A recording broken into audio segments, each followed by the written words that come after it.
There are times when it comes down to one thing that can change the course of one's destination. Yes, Iran's presidential election could be just that event. Hi, I'm Ebrhim. Coming up in today's program, stay tuned. We are going to be focusing on the economy through the presidential candidates. The final stretch in these elections, from the economy to arts, culture, and political issues. How do their economic plans measure up? One candidate says none of the candidates' plans are realistic. Can you guess who he is? Most of the colorful and attractive promises made by the other candidates are not possible. Then we're going to take a look at the Vienna nuclear talks. Where do things stand there? Most candidates have vowed to fight the cruel, inhumane sanctions. Does that mean they're open to talks with world powers in the same format as the Vienna talks? Then, two polls conducted by Press TV is our next focus, showing that Ebrahim Raisi is in the lead, garnering 55.6% and 50.6% in the second poll. Will his lead hold? And what are his plans? Any government that wins the election, one of their most important tasks is to lift these oppressive sanctions.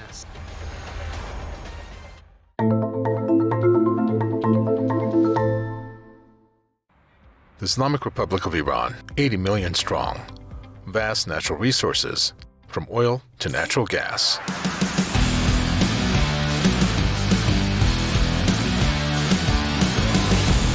Major infrastructure, from roads to airports.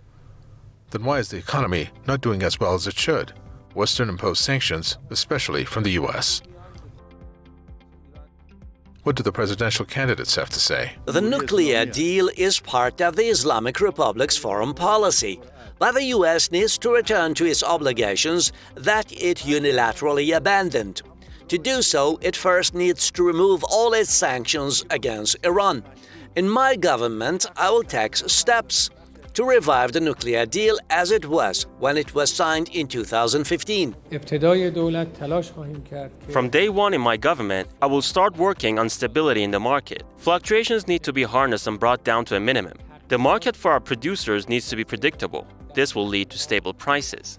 But then there are ones who believe not only should the illegal U.S. sanctions be lifted, the economic system needs to be sanction-proof. Any government that wins the election, one of their most important tasks is to lift these oppressive sanctions.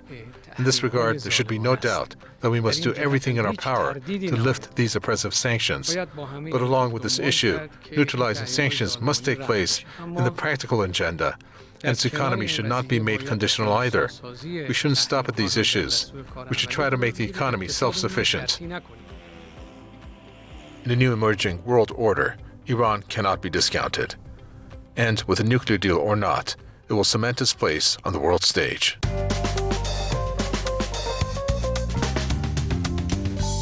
The candidates in Iran's presidential election have had their televised debates, and they were very insightful, especially when it came to the economy. The topic of lifting Western sanctions, especially those by the U.S., were high on the list. Iran's judiciary chief, Ebrahim Raisi, called for an end to the oppressive sanctions. Any government that wins the election, one of their most important tasks is to lift these oppressive sanctions. In this regard, there should be no doubt that we must do everything in our power to lift these oppressive sanctions. But along with this issue, neutralizing sanctions must take place in the practical agenda, and its economy should not be made conditional either. We shouldn't stop at these issues. We should try to make the economy self-sufficient. Tremors should not affect it, not the coronavirus, nor floods, nor earthquakes, not sanctions, nothing. This, along with the lifting of sanctions, will definitely be on the agenda. Ebrhim Raisi criticized the outgoing President Hassan Rouhani's government for the poor state of the economy. He accused the government of over galloping inflation and also the rapid fall in the value of Iran's currency. He also rejected comments by the former central bank chief, Abdolnaser Hemmati, and other candidates who blame U.S. sanctions for Iran's economic troubles. Meanwhile, Iranians expect the new president to stand up for Iran's position and the interests of Iranians when it comes to dealings with the West. چون بهمون ثابت شده هر جایی که ما امتیاز دادیم و در واقع عقب نشستیم هیچ چیزی که به نفع ما نشده حتی در واقع منافعمون هم محدودتر شده لذاست که ما توقع داریم فردی که انتخاب میشه رو مواضع ایران و منافع مردم واقعا ایستادگی بکنه که حداقل اگه ما داریم سختی ها رو تحمل میکنیم و در شرایط تحریم داریم برای پیشرفت کشورمون تلاش میکنیم، عزت و اون اقتدار ملیمون حفظ بشه. اگه یه قانونی هم باشه که مثلا رئیس جمهور میاد، البته نظر شخصی منه، میگم اگه رئیس جمهور بیاد به اون قولایی که داده اگر عمل کرد که وایس کار کنه، نه اینکه بمونه تا 4 سال 6 سال 8 سال بمونه. تحریم ها فشار زیادی میاره، ولی خب با همین توانایی که در داخل کشورمون هست خیلی میتونیم با مدیریت درست. واقعیتش انقدر شنیدیم الان از سال 84 که یادمه شنیدیم و عمل نکردن جذابیتی نداره، ولی حرفاشون قشنگه. Our guest joining us for this segment of the Q&A is journalist and political commentator Hamid Reza Gholamzadeh. He has appeared on numerous networks and his field of specialty is Iranian political affairs. Well, Hamid Reza, welcome. Taking a look at what Ebrahim Raisi has said, critiquing outgoing President Hassan Rouhani's government over inflation, also the rapid fall of Iran's currency and its value, rejecting comments by the former central bank chief Abdolnaser Hemmati, who blamed U.S. sanctions for Iran's economic troubles and said without proper management the country would have been worse off.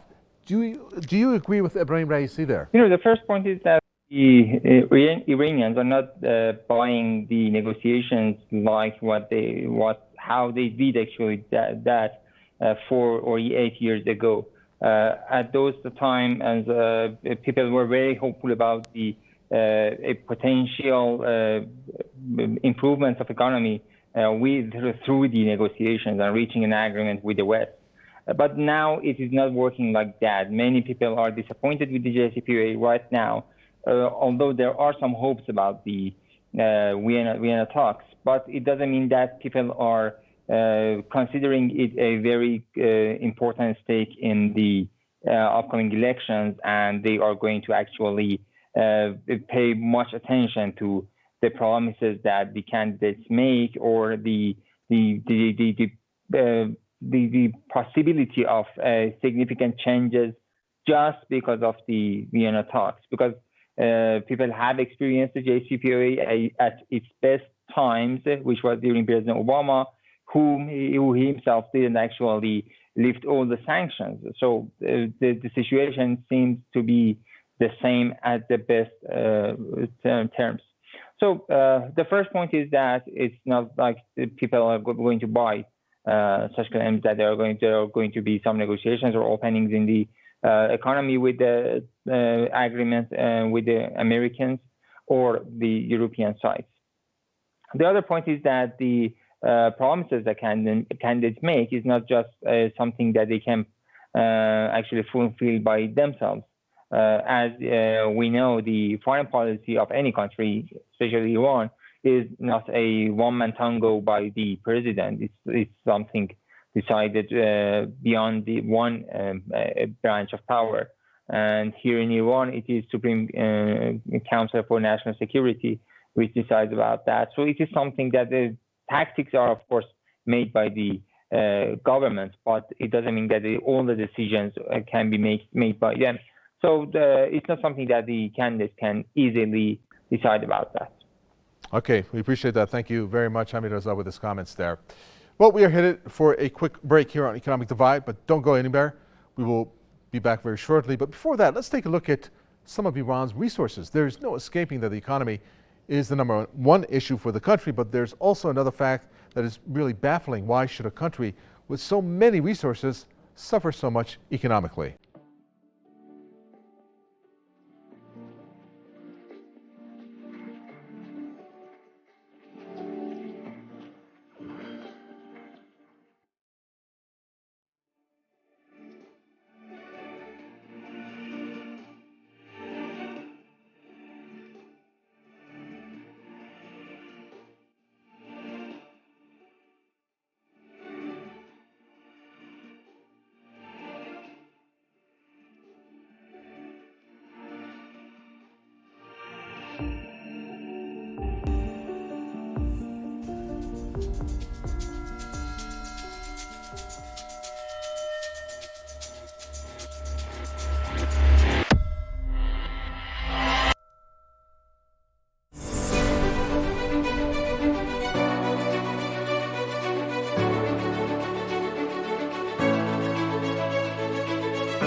line with Iran's leader's message ushering in the new year, Iran already has a jump start. Some of the projects: 5 petrochemical projects in 3 provinces, 70% made in Iran. Investment amount, 916 million euros. The first rail network between Iran and Afghanistan, inaugurated in 2020.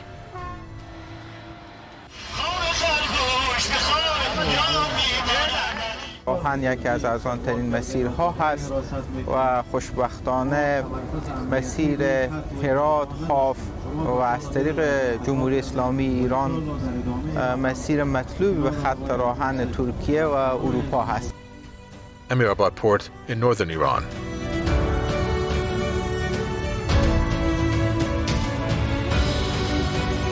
Technological products and stem cell accelerators, part of the 5,300 knowledge-based companies. These are all operational. What are the setbacks for Iran's economy then? It should be doing well. Let's hear Iran's challenges from the presidential candidates. Mr. Jalili, only you and North Korea are saying that the FATF is useless. Are you saying the 200 countries around the world which signed the FATF do not understand that it's useful or not? The FATF is meant to contain money laundering and terrorism. Please think twice before making any comment. It is very important for the governments to have plans for each province, aside from those for the country as a whole. My government's provincial plans include assigning greater responsibilities to local governors. We have a model based on which all of our cities will be similar to Tehran, and therefore people would not need to travel to the capital for particular services. We also want diplomacy for the economy and nothing else. The foreign ministry is most valuable to us when it manages to pave the way for economic exchanges with other countries.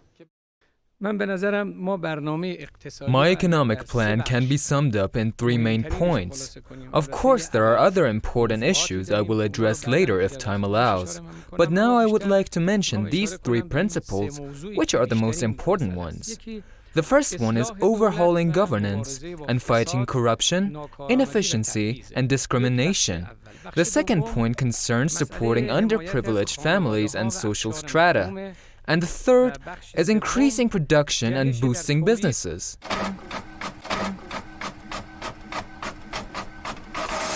One of the many geo-economic advantages that Iran has is its strategic location in the world. We'll take the example of its shipping capacities. Iran has 220,000 kilometers of roads, 12,000 kilometers of railway networks, 319 airports, 2,700 kilometers of sea boundaries, which can be seen in the 15 commercial ports in the country, like the Chabahar port.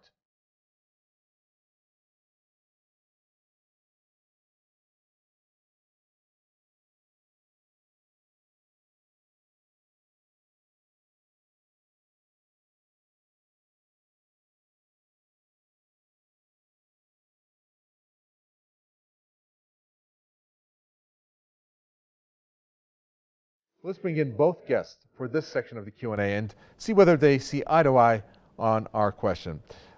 Hamid Reza, let me first come to you.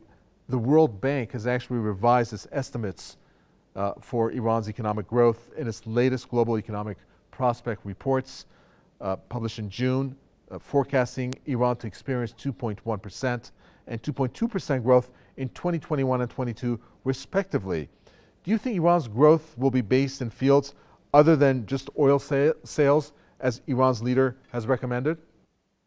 There are a couple of issues for that. First of all, the maximum pressure sanctions that President Trump imposed on Iran, well, we can say was a blessing in disguise, and it actually helped Iranian economy to be independent of the oil incomes.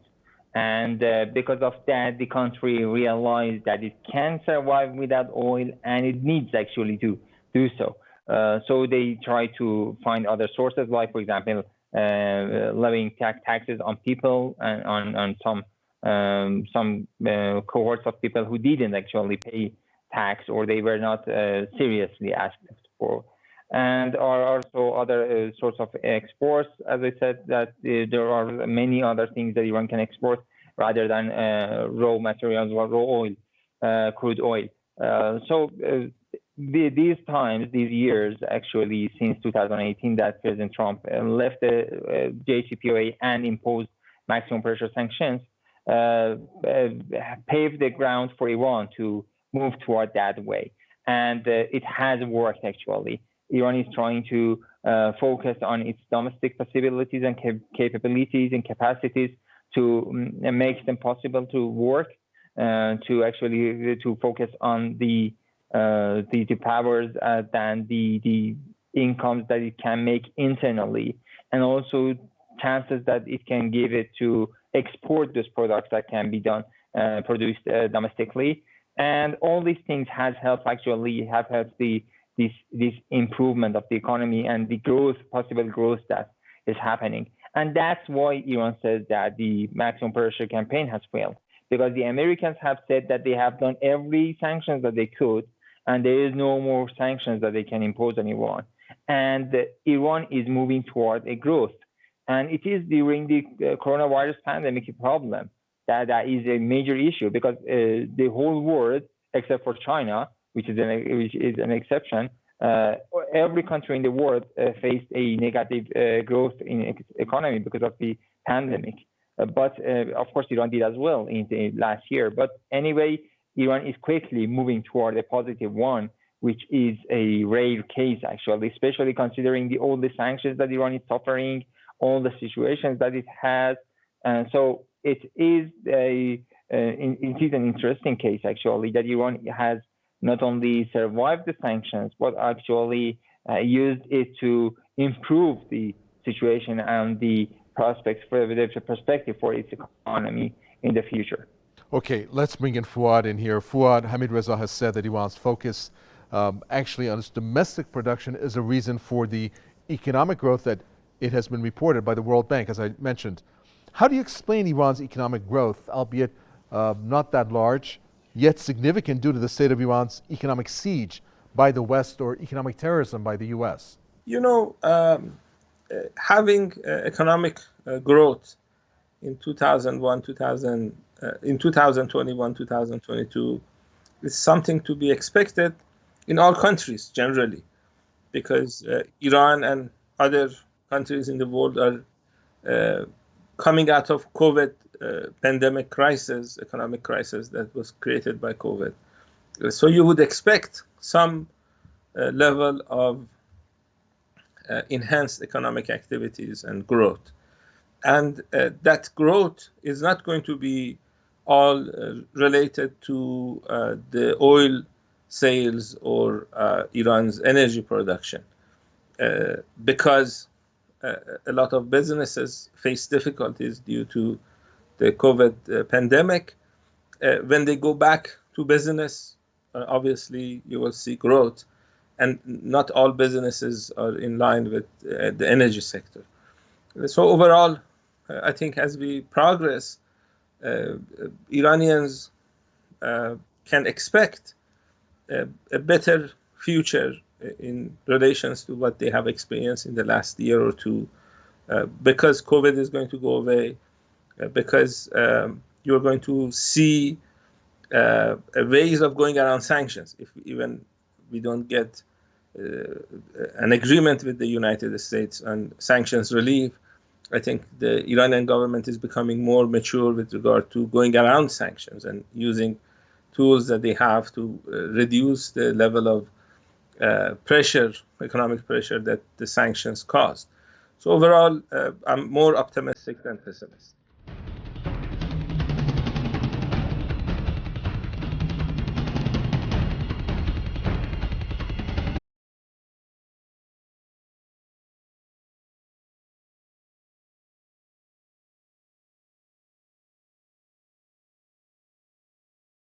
Our Info News section is where we highlight some of the economic news from around the world that we feel is important.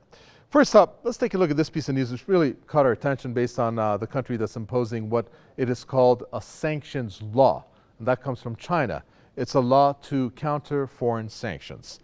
And anyone implementing discriminatory measures, as China has said, against Chinese citizens or entities could be put on what's called an anti-sanctions list by a relative department in the Chinese government. I'm guessing that the United States is on top of that list.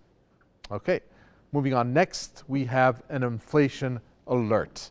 This is something we've mentioned in our previous programs. The warning comes as the economies begin to unlock after the COVID-19 pandemic. Now, inflation rose to 5% in the 12 months ending in May. That marked the biggest jump since August of 2008. Key inflation measure rises at its fastest pace, in this case, since the year 1992. Okay, on to the next one. Faking climate targets. This piece of news caught our attention, especially since the G7 was going on when we recorded the program. And basically, big businesses have been accused of faking net zero climate changes. It's called the big con, as it has been categorized. And the reason why it's called the big con, well, you have certain companies that have been accused of this before, and here they've been highlighted again. Shell, Microsoft, and Nestle, to name some of the companies who have used what's called distraction techniques in order to appear like they have net zero targets, which actually does not reduce emissions using that technique.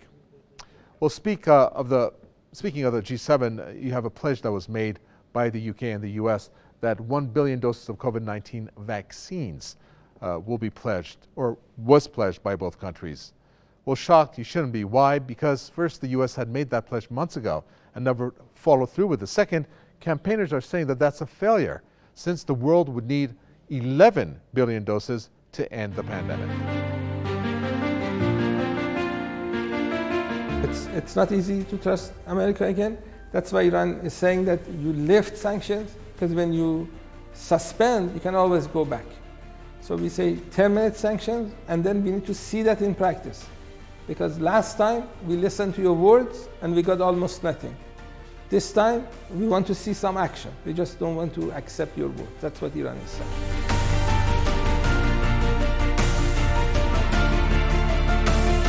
So that we want to keep these sanctions, that sanction, some of the sanctions, so they can put pressure on Iran, because they want more than nuclear agreement. They want, they say that. They say we want longer and stronger. Longer means that we want to change some of the articles of the agreement. Stronger means that they want to go beyond the nuclear agreement. So Iran's foreign policy, they want to have a say. Iran's defense policy, they want to have a say. What types of missiles Iran has, they want to have a say. What Iran does in Lebanon or Syria or Iraq, they want to have a say. They want to interfere in other areas.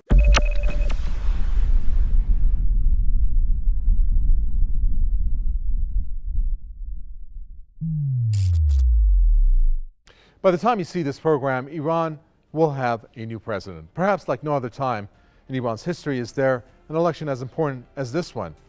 I mean, it is easy to dismiss this government's performance as being unfavorable, but that is not fair. After all, the former U.S. president said that the U.S. has exercised the harshest sanctions in its history ever against Iran. Iran's leader stated this about the elections. ملت عزیز ایران، انتخابات در یک روز انجام میگیره، اما اثر اون در چند سال باقی میمونه. So if you voted, great. If not, well then, you will watch from the sidelines. But one thing is for sure, a country with all of these resources, with an army that is unmatched in this region, and with a resilient population that is well educated, cannot be silenced. And now's the time for it to accelerate its world standing, and it doesn't have to do it through the U.S. That does it for this edition of the program. It was a pleasure having you. Hope to see you again next week. I'm Kaveh Tafway, and it's goodbye.